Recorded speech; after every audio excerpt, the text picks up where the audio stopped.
Hey, hello, and welcome to the Multiplay podcast. Of course, I've chucked you on mute there, Luke, but you can jump back in whenever you're ready. It's episode 24, and this week we're going to be talking about Assassin's Creed Shadows, a quick look at the Daredevil Born Again series that's on, and Luke's been playing some, or putting together some role-playing games. We want to talk a little bit about that as well, but so much coming up in today's show. Thanks so much for joining the live stream.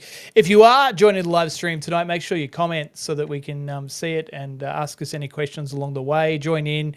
This is a conversation for everyone. The reason we call this Multiplay is not just because we play games together, but because we like to play in general. So not just video games, it's everything. So, I love to play Lego. I love to play Dungeons and Dragons. There's all different ways to play. And I think that's a really important message, I guess, for everyone, especially when you start getting to our age, my age in particular, Luke. You're a little bit younger than me, but it's like never stop playing.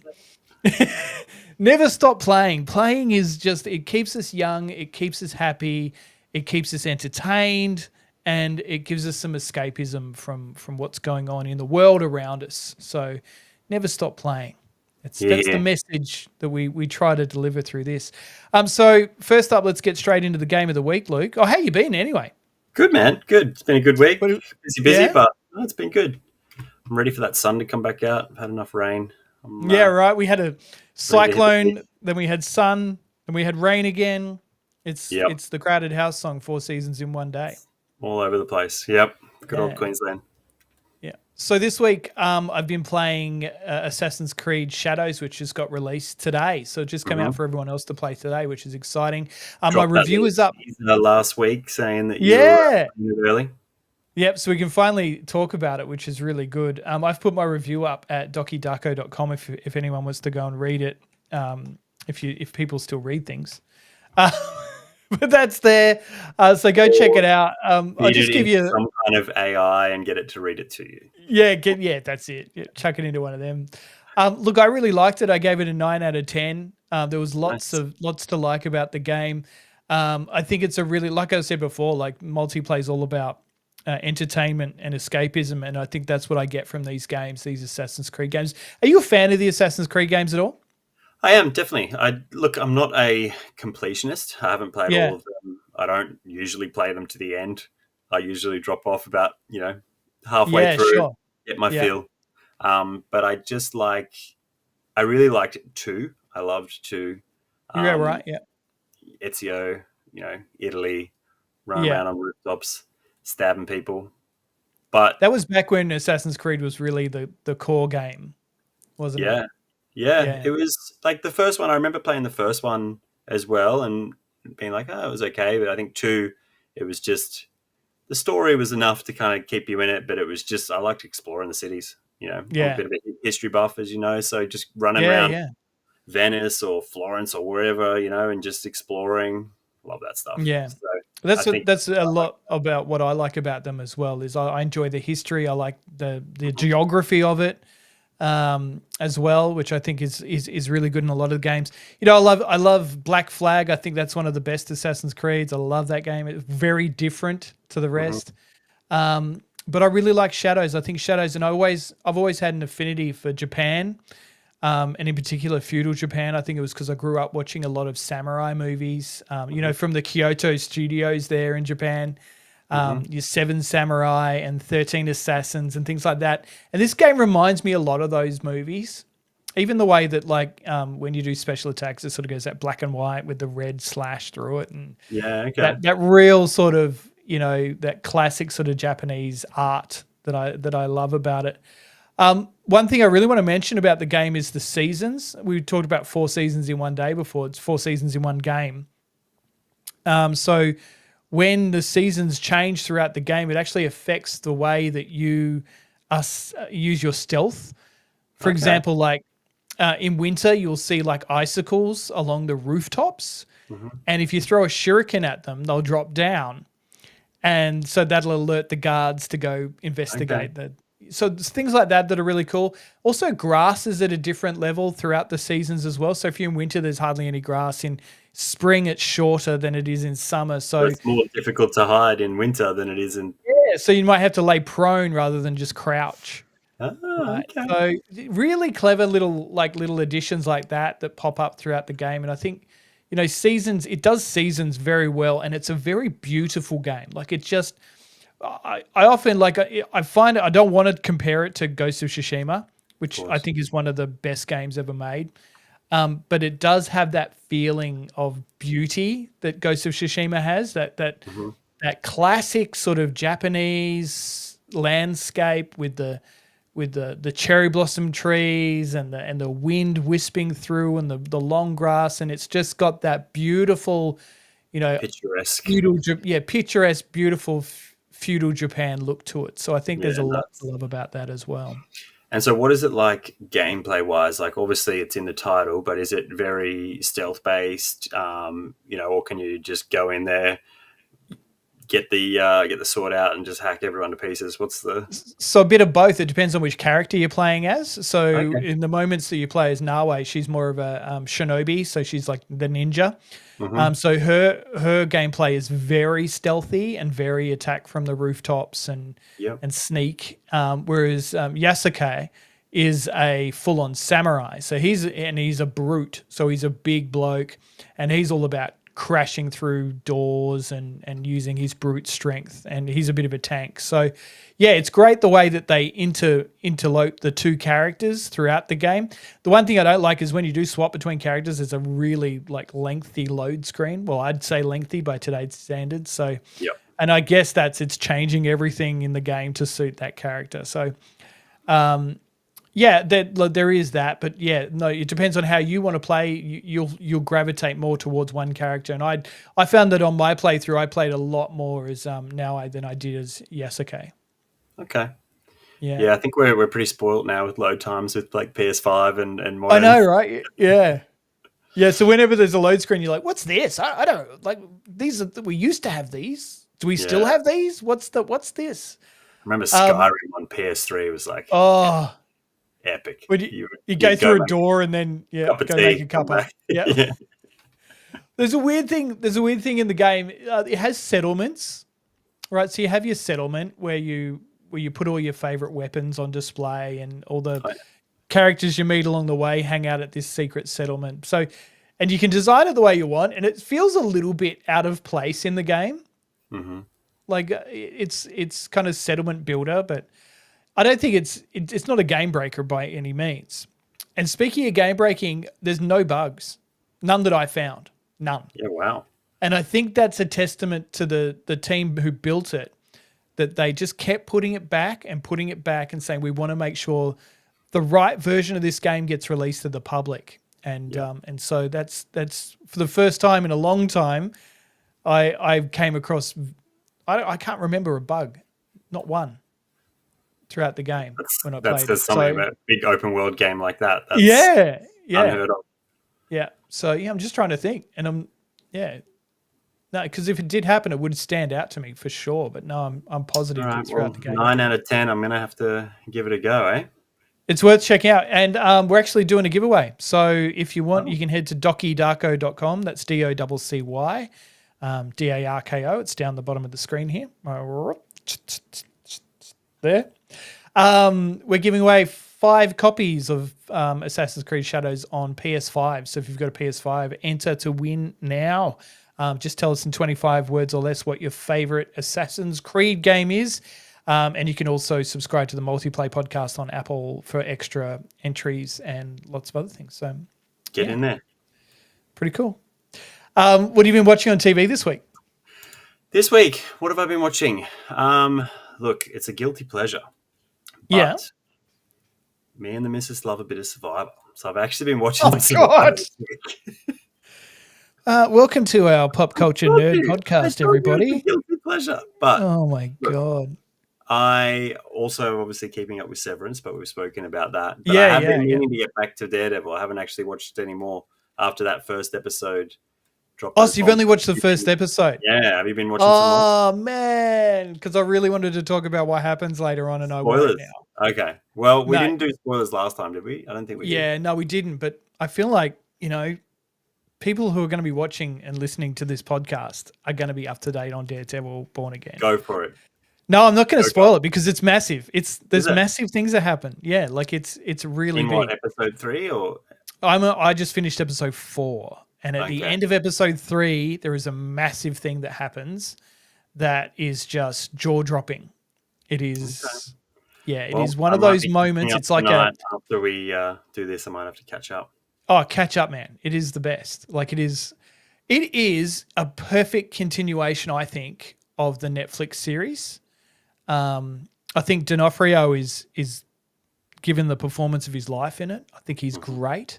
I love that they've brought back all the characters from the Netflix series. I love that that Fisk's wife is back. It's the same actress. Mm-hmm. The first episode we talked about with that death, which It's really which was, just a continuation, right? Like they've literally yeah, just taken the old thing and run with it, which is good. They didn't want to. They yeah. didn't need to relaunch it or change it too much. Nah, because I even went back and started watching the original series again, Okay. and it holds up. It is a good show. Like I forgot how good that show was and how it sort of it was so popular. It launched the rest of the Defenders shows on Netflix at the time with Jessica Jones, Iron Fist, which a lot of people hated, but I got to say I actually didn't mind it. I thought it was all right. And Luke Cage, which was good too. I never watched Iron Fist. I did Jessica Jones. I really like that. Yeah. I like Cage, but I never did Iron Fist. And Punisher, of course, Punisher, which is all roads lead to Punisher making an appearance, which I'm going to give you that spoiler. He does. Oh, look, I figured he would. If he didn't, you'd be silly. But there's also a villain, and I don't know how familiar are you with Marvel villains, because I know I'm a DC man. So yeah, I would say I'm pretty familiar. So do you know a villain called Muse? Yeah, so he was in, I think, the Mark Waid run of Daredevil, I believe. So Mark Waid. Okay. No, I'm just quickly Googling it to see. He was in, I think it was the Mark Waid run that they did a few years back. Yeah, it was the one that had Blind Spot in it as well. Yeah, okay. So it was when Daredevil sort of took Blind Spot on as a protege. Obviously, so they Muse, bring him in, hey? yeah, and in a big way. It is, when he appears on the screen, you're like, oh my God, they're going to do that. They're going to do that. That is so cool. It is worth catching up on Daredevil Born Again. And especially, like, I didn't think that he would be the type of villain that they would introduce into a Disney show because it's quite graphic. Yeah. But they're going for the R. But even in even in the Netflix show, which obviously it's a Netflix show, it's not. Yeah. But it's still a Disney-owned character. Purple Man, that was quite dark with what they did with him in Jessica Jones. David Tennant was incredible in that role too. Amazing. Yeah, amazing. Yeah. And even the Punisher show was quite dark, and him in Daredevil. But that is like, and I think that's why they didn't continue with the Netflix show and they sort of cancelled them all because they went, this is too dark for Disney. We're going the opposite way with Disney. The Marvel Cinematic Universe doesn't do the things that they're doing on Netflix right now. So it's interesting that they're bringing Daredevil Born Again to Disney, but giving it its old Netflix roots, that real almost hard R type. And I think it's great. I think it's great they've stuck to their guns and doing it that way because I agree. I think not everything Marvel has been amazing lately, and that's the truth. Have you watched Cap yet? No, I haven't watched Cap yet. Yeah, okay. Yeah. We'll talk about that once you watch Cap. Yeah, I haven't watched the Falcon movie yet. The Falcon movie. Yeah, well, look, slight spoilers for that, but it's more like a Hulk 2 than a Cap 4, really. But, is it really? Yeah, yeah, right. There's some big stuff that happens, continuation from the old Hulk movie, from the Ed Norton Hulk movie. Liv Tyler makes a comeback in it. Yeah, there's maybe a little Liv Little Liv A in little there. bit of Liv. Little Liv. I don't know. Liv Tyler was in one of my guilty pleasure shows, 911. Oh, I don't Do you even watch know that. those? They're No. like procedural sort of Okay. drama based in fire stations. And 911 Lone Star is the spin-off series, and Liv Tyler was in that. And she was only in the first Okay. season. And she's probably the worst actress I've ever seen in my entire life. Oh, that's a big Like, call.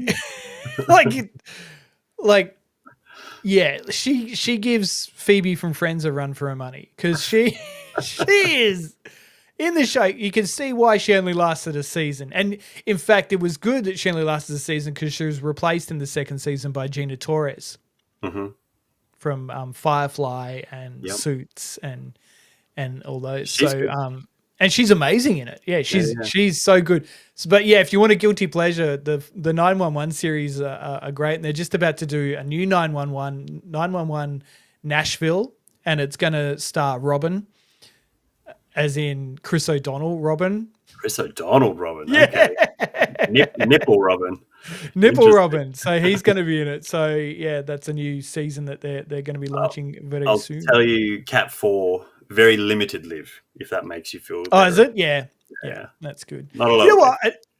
Yeah, that's a little Liv is too much. I think we had a little Liv in Armageddon, and that was okay. Yeah. There was a lot of Liv in Armageddon. I haven't watched that in a long time, but I think there was plenty of Liv. Was there? I don't know. There was a yeah, okay. There was a lot of Liv's dad singing songs. But a lot of Ben. Yeah, a lot of Ben Bruce. and a lot of Bruce. And that's what you want. You want that, yeah. That's a great film, isn't it? No, it's not. You don't like Armageddon? I love Armageddon. It's so good. Look, I haven't watched it in a long time. Maybe it's aged well, but I think if I watched that today, it would not have aged well. But we'll see. I read this thing a few weeks ago and it cracked me up. It was Ben Affleck had turned to the director. Who was the director of that? Was it? What's his name? Jerry Bruckheimer, maybe? Yeah, it might have been Bruckheimer. And he turned to him and he said, "Hey, wouldn't it make more sense for the miners just to train the astronauts rather than the miners trained to be astronauts?" Michael Bay, sorry. Michael Bay, yeah, it was one of the, yeah. And so he turned around to him and he goes, "Yeah, you're overthinking it. Get out." Yeah, well, you can definitely overthink it for sure. Yeah. Hey, I've been watching Solo Leveling. I think I told you last week I'd started it. And so here's the dumb thing, right? I watched an episode called, it was Zero episode, like not episode 1, it was episode 0. And it gave me the entire story for the entire season in one episode. It gave me all the spoilers. So I was like, oh man. So now I'm working my way through it. But I'm at episode maybe 6 of season 1. And oh wow, this is the best anime I've watched since Attack on Titan. Nice, I reckon. Yeah, it is incredible. So if you don't know what it's about, I initially thought it was more of a Dungeons and Dragons style thing, but it's actually more of a gamer thing. And there's these portals opening all over the world that lead into dungeons, right? And they have to go into these dungeons and clear them out and defeat the boss in the dungeon in order to shut that dungeon down so that the creatures in there don't escape into the real world. Right. And everyone has a level. Like you do a test and you might be level E or B or C, or level S is the best level, I think. And this guy is the worst fighter of everyone that's ever lived in this world. And so he goes into these dungeons and he always ends up in hospital and always ends up injured and is just the worst. And then he discovers that he has a secret power after going down this one dungeon that ends badly for everyone. He wakes up in hospital and his limbs and everything are reattached and he's fine. And then he sees this screen in front of him and it's like the like a start screen in your menu in your video game, and it's saying add your bonuses. You've got bonus things and add your skill points, and so he goes in and he starts level up. And he starts leveling up. So Yeah. he levels up his strength and he levels up all this. And he's still classified as a level E, but he's actually becomes a lot more powerful than that along the way. I got to say, this is incredible. Like, it is. I am literally getting excited to watch the next episode each time. Like, and it's just, I haven't felt that way about an anime since Attack on Titan. Like, even through like One Piece and all the rest of those type things. I think this and Attack on Titan are definitely my style of anime that I like. And yeah, Solo Leveling, highly recommend. Get in there and watch it. Get on it. Get on it. So, do you have you ever read manga or anything like that, or are you just an anime guy? No, I have read some. I got a couple of books, mainly Attack on Titan, when I was in Japan. So I picked up a couple of those backwards books. You know how you read them from the back there? Yeah. Backwards books. Yeah. Which I love, but yeah, so but no, I tend to watch it more than I read it. Yeah, I'm the same. Yeah. Backwards books, I'm going to call them that from now on. Backwards books. And I do, and I probably, people will hate this probably, but I actually prefer the English dubs too. Yeah, look, I think it's a it's a personal preference, right? I think that at the end of the day, subtitles, film nerds and stuff will say, no, the purest way is to do the subtitles because you get the actual voice and that kind of stuff. But I think that the best defense that I've seen for dubs is if you spend all your time reading the subtitles, you don't get to take in all the picture, right? Exactly. Yeah. You miss things. So you spend all your time reading, you're going to miss other things, little things that are happening in the actual image. So look, I think there's certain things that I'll watch subtitled, but like anime, I mostly do dub as well. Yeah. I've got some friends of mine that are purists that only do the subtitles, but if I can get a dub, I'll probably do a dub rather than a subtitles. I even watched I watched Bleach quite recently. Have you seen much of that? I've heard of it plenty. I've heard great things about it, but I've never watched it. It is a good anime. I wouldn't say it's anywhere near the level of Solo Leveling or Attack on Titan, but it's definitely very good. But I watched that partially as dub, but I started watching it with subtitles, and I just was like, no, I need to watch dub. On a dub one, yeah. But it was worth it. It was worth it switching because I could concentrate more on what was going on in the show. Good show, worth checking out. Yeah, I've heard good things about that, and then the other one I've heard good things about is Berserk. I've never. I haven't seen Berserk. No, I got a mate that reckons that's just amazing. I'll add it to the list. It is on the list. I'm in anime mode, so the list is growing. It's growing, and when my kids aren't watching Yogi Bear, I can watch some anime. Mate, I just got back from the Australian Grand Prix. Nice. How was that? Yeah, it was really cool. So I got to go there and hang out with the team at Lego, which was really exciting. They've just launched a whole bunch of new Formula One cars for Lego. So previously there was only like one or two cars. I think they had like the Ferrari and the McLaren team and maybe a couple of others, but and some icon cars as well. So they had Nigel Mansell, classic icon cars and things like that. But now they've got every team and different levels as well. So it goes from Duplo all the way up to Technics. So we got to get hands on with all them, and they had this display which they're taking all over the world. So I think 14 Grand Prix around the world are going to have this display there. So and I got to speak to the global head of products of Passion Products. Wow. His name was Lucas, and probably the best dressed man I've ever met in my life. Had these funky shoes. I just wanted them.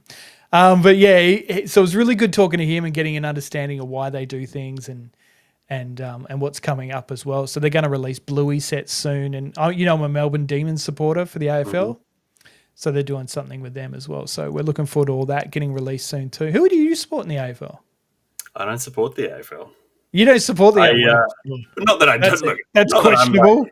Not that I'm a snob to the AFL or anything, but if I did have to support someone, it would be the local team, the Lions. The Brisbane Lions, yeah. But I'm not an AFL guy. I watch the opposition. I watch the NRL. The NRL. Who do you support in the NRL? The Dragons. Yeah, right. Yeah. Yeah. Look, I'm not a diehard fan, but that was where I grew up. My pop's a diehard Dragons supporter ever since they merged with the Steelers. So got to go Yeah, with right. the local team that I grew up down there. I'm more of a soccer guy, I've got to admit.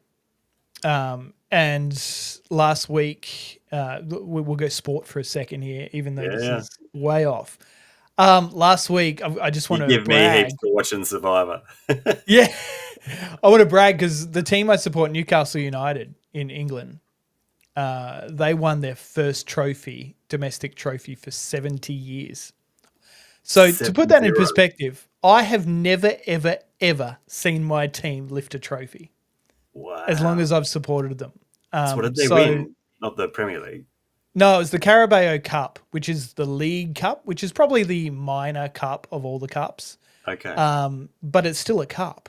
And so you won like the worst of the cups, and we won the worst of the cups. Everyone's still over the moon. Oh, mate, I am stoked. I am so happy. Like, I have not come down from the high. I woke up at, it was 2:00 in the morning that the game was on.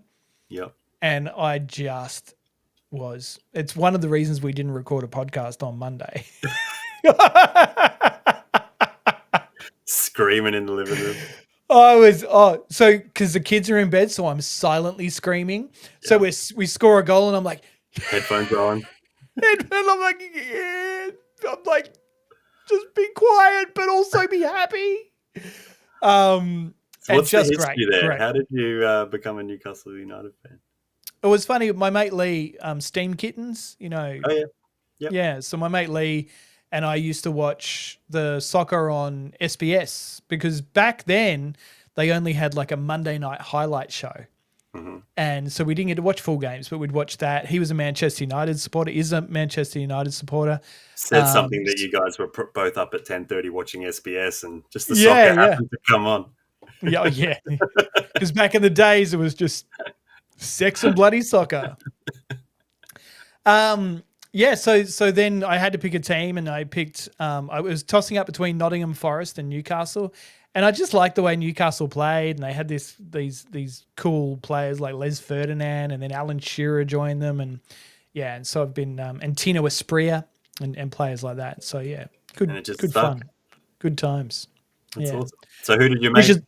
Who did Lee pick? What team did he go with? Oh, he was with Manchester United, so he was already into it, which was the reason we started watching it. And you know, we would always watch the soccer and then go straight back off to the gaming room, where we had a couple of 486 computers joined up through serial cable, and we're playing Doom. Perfect. Do you remember those days? Were you even around in those days? Yeah, serial cable 486s. No, so we didn't. I didn't network my computers until much later. Right, yeah. Ethernet was a thing, but I played. But were you going to LAN parties? Yeah, Yeah. So you remember picking up your computer and your monitor and everything and going around your mate's place, and everyone joins up around a table and. Definitely, yeah. And then me and my brother got into. There was a LAN kind of group. Once. I think I went to one when we lived down in Wollongong, but when we moved to Queensland, there was one at Caloundra, and so we would go. Right.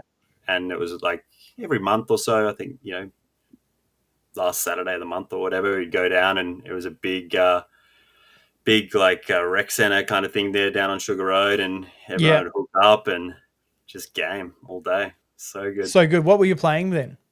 Play a lot of Quake 3, a lot of Counter-Strike, some RTS games, so Command and Conquer, that kind of stuff. Yeah, cool. Pretty much whatever was out at the time.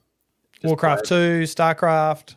A lot of Warcraft 3, for sure. Yeah, okay, yeah. StarCraft 1, yeah. Oh, man, so much stuff. It was like the golden age of PC. It was, wasn't it? Yeah. So I often think, like, if the internet and podcasting and that had been around back then it'd be massive for us.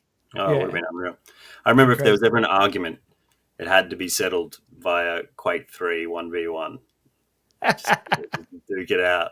So good. I liked Quake 3. I actually preferred playing Unreal Tournament, I think, back then. Unreal Tournament was great.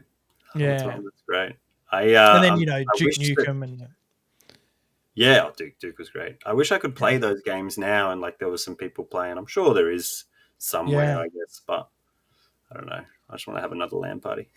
Did you watch that series on Prime recently where each episode is based on a video game? Oh, Secret Level. Secret Yeah. Level, yeah. And the Unreal Tournament episode. No, I didn't get to the Unreal Tournament one. I watched Oh, a few of them. I watched the Warhammer one. Oh, I have to watch the Unreal yeah. one. Is it good? Yeah, it's great. It's so cool. Like it shows like there's a rebellion going on and these robots and really cool. Like it's great. It's really worth checking out. That Space Marine one was great. Oh yeah. Have you seen the Arnie one? The one with Arnold Yeah. Schwarzenegger? Yeah. Yep. Waking up on the beach. Waking up on the beach. Yeah. Yeah. Perfect. Yeah, it's a really well done show. There was a few on there that I didn't recognize, but I think I'm pretty well versed in games. But there was still some on there that I kind of didn't know too well. I was like, I wish. I had to look up the Arnie one. I wasn't familiar with that. Yeah, I saw a couple of people playing that on Twitch when it first came out, but yeah, right, yeah. I don't follow all the new MMOs. Yeah, too many. Time sync those things. That's the thing. Like whenever someone gives you grief about not knowing everything about every single game, it's like, do you know how many games come out in a week or in a year? Like, it's impossible to be across every single game. For sure. And those guys, the MMO guys, like they pick once they fall into one of those games, that's all they play. Yeah. Right? They just like those, kind of like a live service game, like you were saying last week or the week before. Yeah. The Mega Man episode is worth watching. Okay. Yeah, it's really, really cool, really neat. Yeah, I just kind of went through and I watched the ones that jumped out to me, so I'll have to go back and do the whole season because I loved the other show they did, that Love, Death and Robots. Death and Robots, yeah. That was great. It was cool. Hey, Lukey, I like the size. They're just like short, little, 15, 20-minute stuff. It's good. Yeah. My daughter started calling you Lukey Boy, by the way. Has she? For some reason. Yeah, I don't know why. I said, Lukey Boy loves Yogi Bear too. she goes, Lukey Boy loves the Yogi Bear. And now it's stuck. And now it's stuck. So, yeah, there you go. Hey, so at the moment you're working on an RPG. This is exciting. So you're going with the Star Trek RPG universe. Which one are you using? So we're going TNG. So it's a new game. It's not super new, but it came out 6 months ago. So we have a regular tabletop role-playing group. Mostly we play Dungeons and Dragons, but we kind of rotate every 6 or 12 months. Generally, I'm not the DM, GM kind of guy. I kind of just more of a player. Play, catch up. I heard that about you. Thing. That was the rumors in the nightclubs back in the day. Lukey's a bit of a player. So I thought the boys have been pushing me, and girls, but they've been pushing me to kind of, hey, why don't you have a go? Why don't you have a go? Yeah. And I've done the odd one shot here or there, but that's about it. So finally decided, all right, if I'm going to do it, I'm going to do Star Trek. Just going to do a short, maybe 4-episode kind of story. But the idea is that how they break it into in the RPG? They break it into episodes. So much it's like very, the show. very much like the show, yeah. So it's everything's broken into scenes, and then you can break it up however you want. But they kind of the way a lot of people do it is it's like a season. So you have, your depends on how long the story will go for. You could have this sounds very different to when I played a Star Trek RPG many moons ago.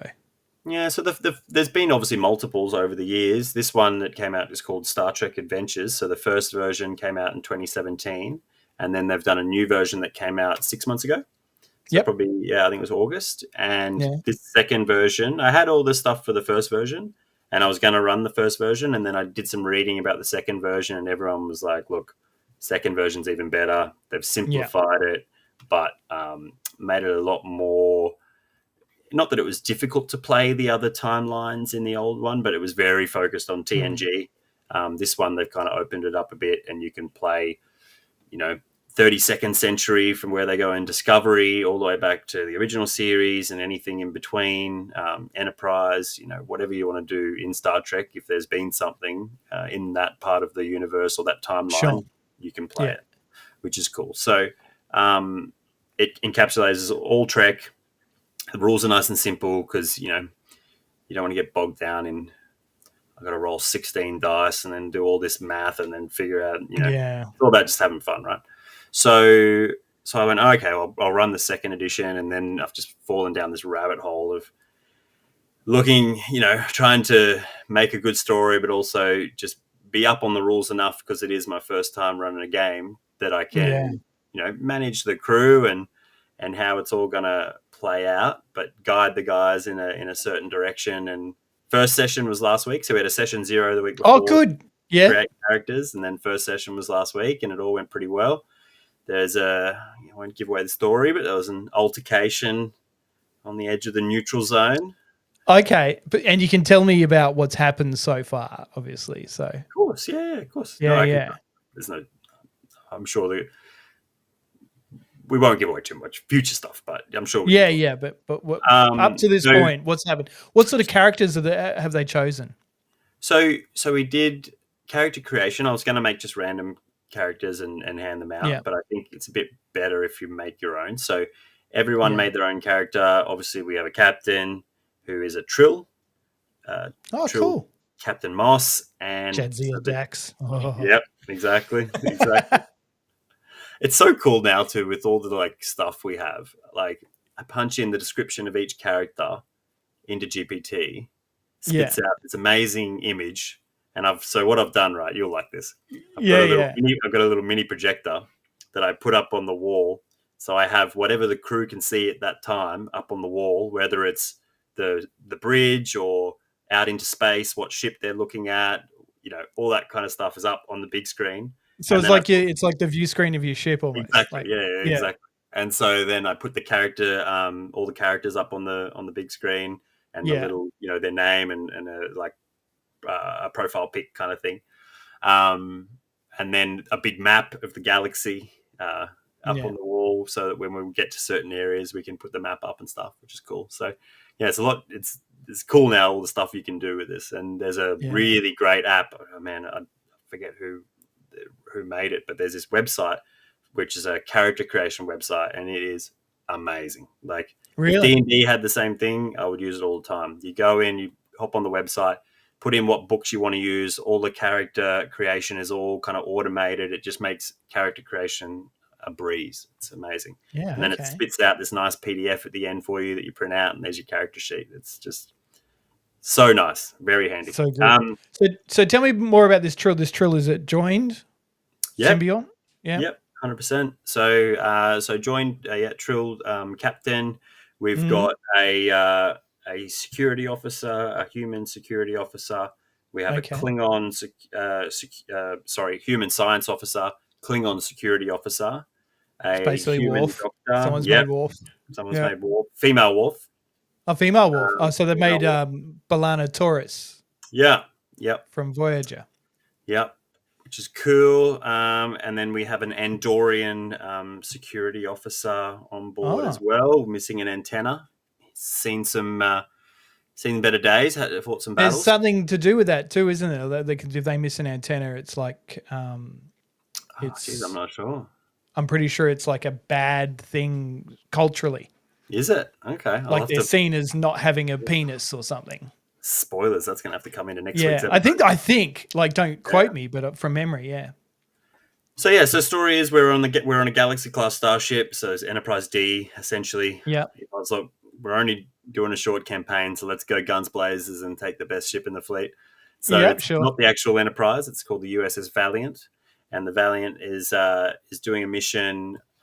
Is over running some errands or doing some kind of basic kind of Starfleet business over in the Talaris Expanse, I believe I called it.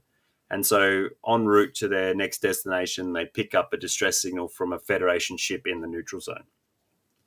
So the challenge last week was, what does the crew do? Do they go in? Do they not go in? There was many debates about how to approach it.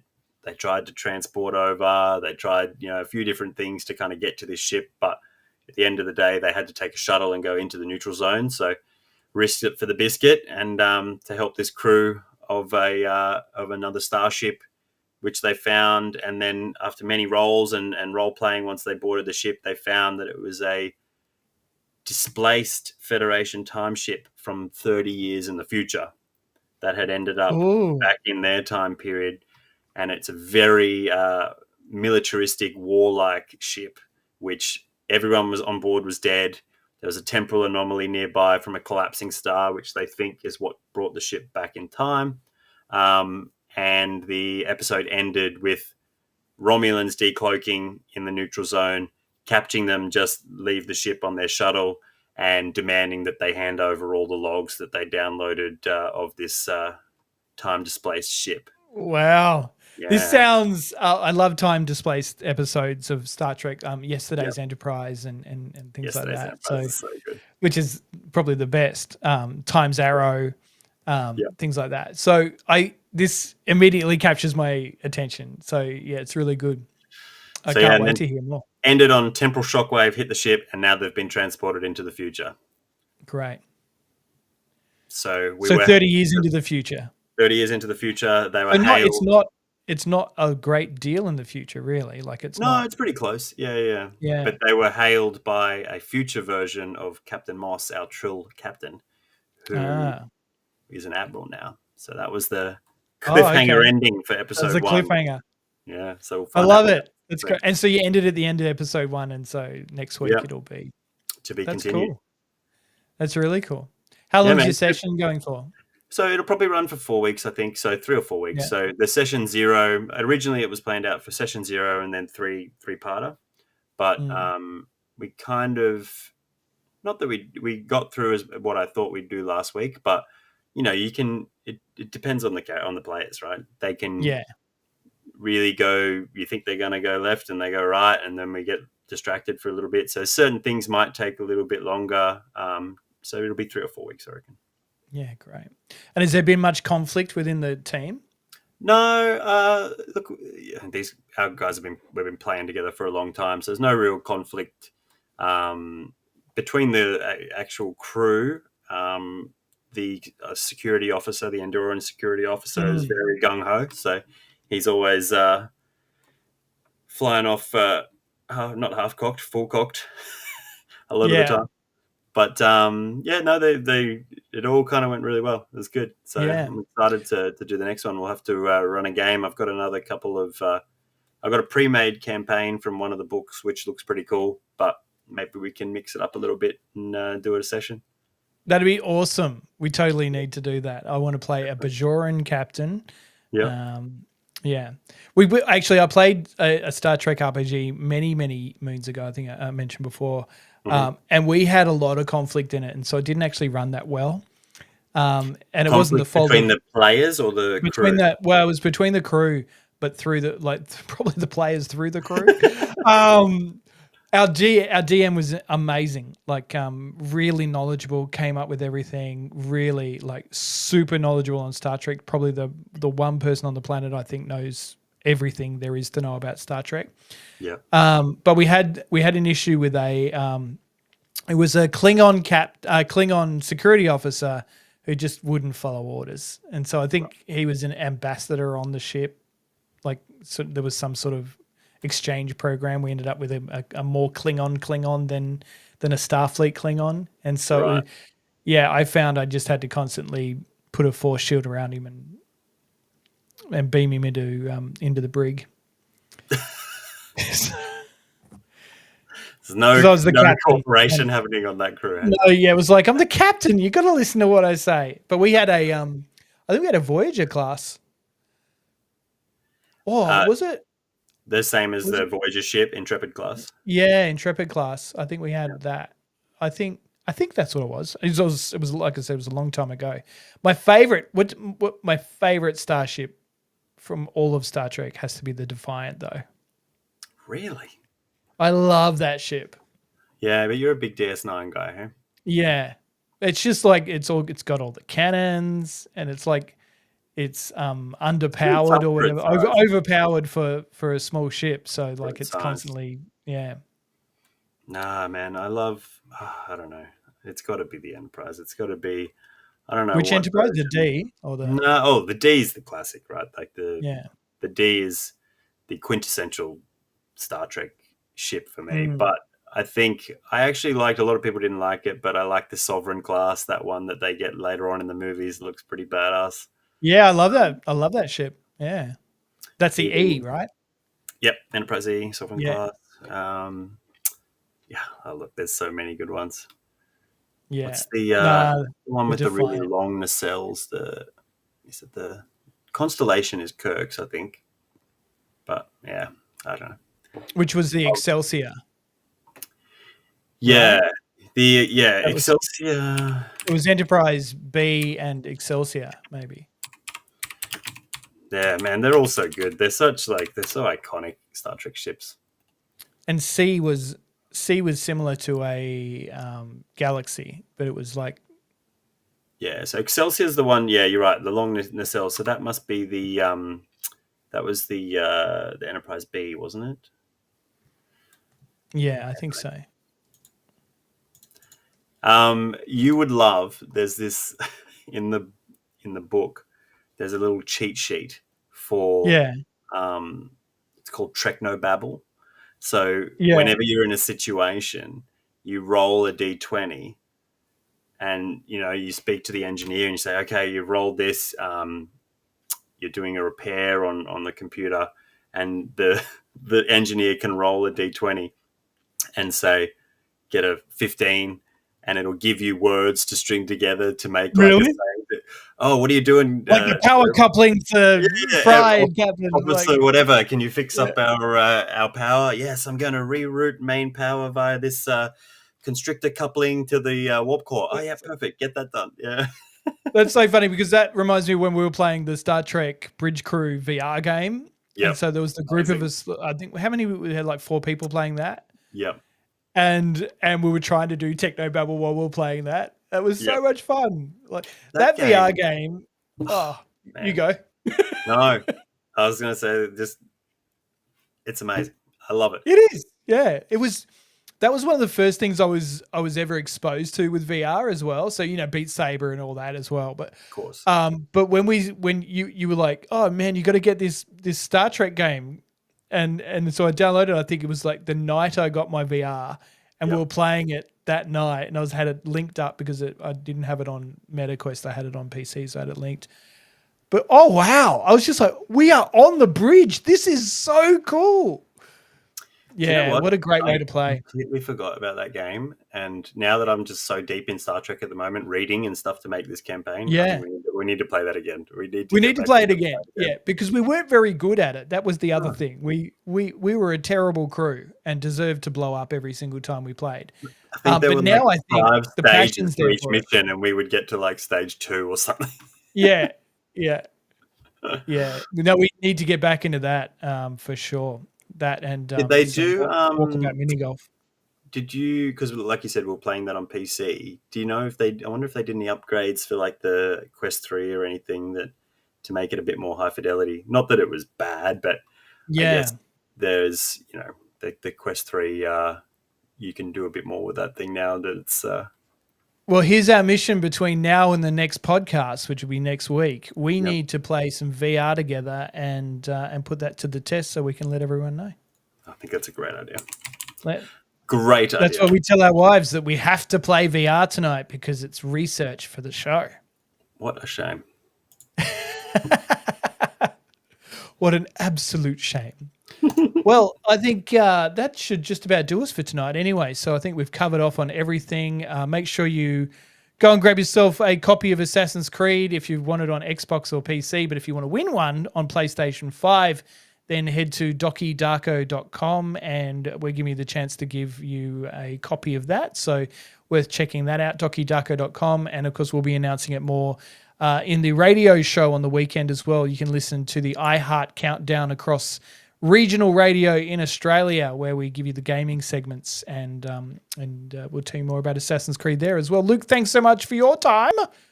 Anytime.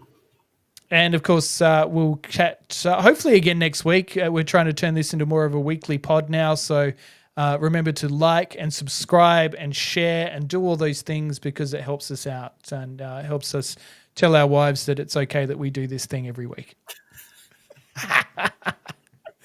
Catch you next week, everyone, and have fun playing games.